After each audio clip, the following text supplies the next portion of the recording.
And I'm reading the report and I'm like, oh, holy shit, like these guys are the mafiosos of the herbicide industry.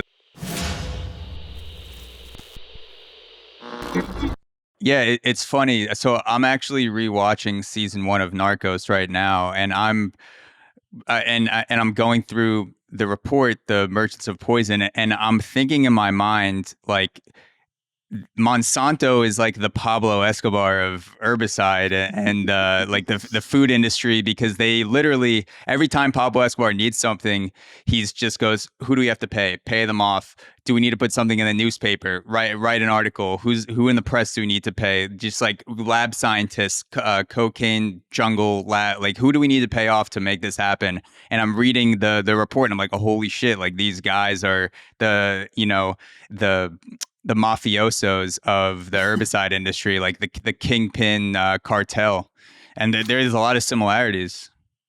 I haven't seen the show, but I do think that's true. And I was just arguing with someone on Twitter this morning about concentration in the agribusiness sector, and their point was, well, that doesn't necessarily mean it's bad, and we're seeing concentration and mergers in every single sector of the economy.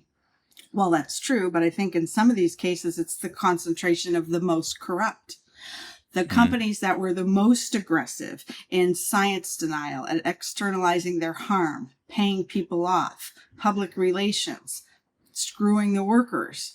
And now we have a super concentrated agrochemical and seed industry where just 4 companies own most of our agrochemicals and seeds, and the seed part is important. What Monsanto did was they figured out how to genetically engineer seeds, corn and soy.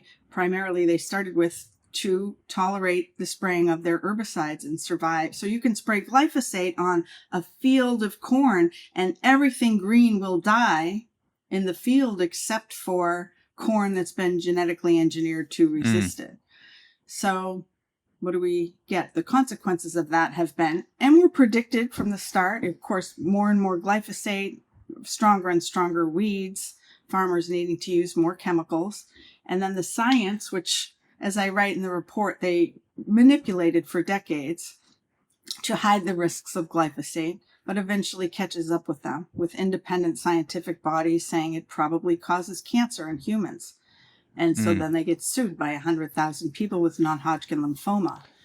And all their documents come out. And you see how they would have different conversations among the scientists. You can't say it's not a carcinogen. We haven't tested the formula. We're worried about this and that aspect of how it impacts biology. Let's not study that. Or let's get a friendly scientist to write a report saying it's not a problem. Let's ghostwrite papers and not tell people that we wrote them. Strong-arming regulatory agencies. You know, the EPA scientists thought glyphosate was a carcinogen back in the 80s. They were worried about that, but it got covered up.